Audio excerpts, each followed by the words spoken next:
This week, pea harvest is in full swing. I've only been out here a few minutes and I've already picked this many peas. The pods are just really plump on the vines, so I gotta get picking some more here, and I will definitely have enough to do a batch for freezing, which I am really excited about. Another thing you can start doing is harvesting the mint. These sprigs are just ready to go.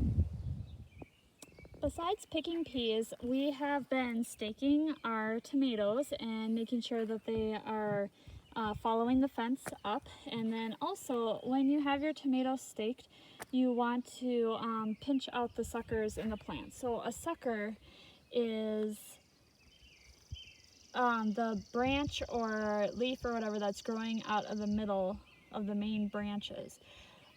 So all you have to do is take your thumb and just pluck that out, and if you let it grow, it kind of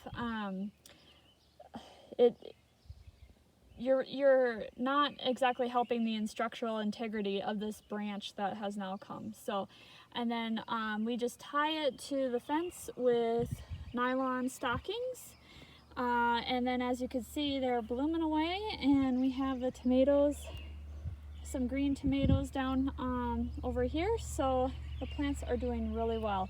But yeah, just coming along, checking and making sure to pull out all those suckers as the plant grows, and you'll have a nice, healthy, sturdy plant. Our melons and squash are coming along. As you can see, we had removed the buckets and they're vining out. So what I do is I put down a layer of newspaper and then grass clippings or straw over the paper to mulch them. This not only keeps the plant moist and the temperature of the soil cooler, but it also protects the fruit from sitting in the dirt and getting those crusty kind of spots on the bottom of the fruit. So I did it on the melons and I did it over here on the squash, and I'll just keep adding paper around the edge of the plant as the plant trails out. And then also it allows me to position the vines, and I make the plant grow in a spiral. And that helps because the male flowers are in the middle, coming along right over here.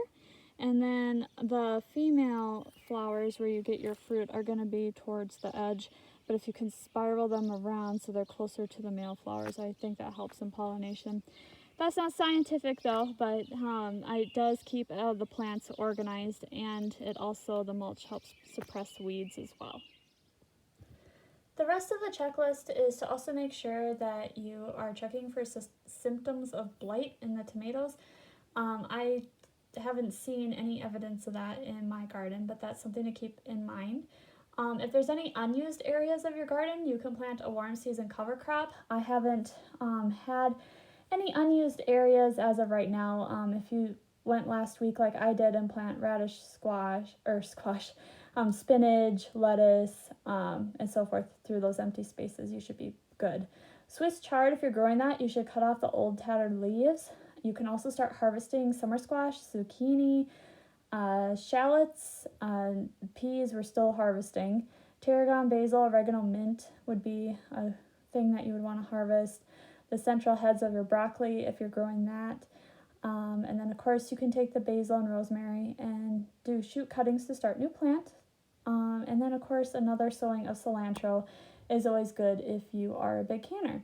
And that's it for this week, which is 6 weeks after average date of last frost. If you have any questions, leave a comment below. Otherwise, thanks for watching, everyone. Bye.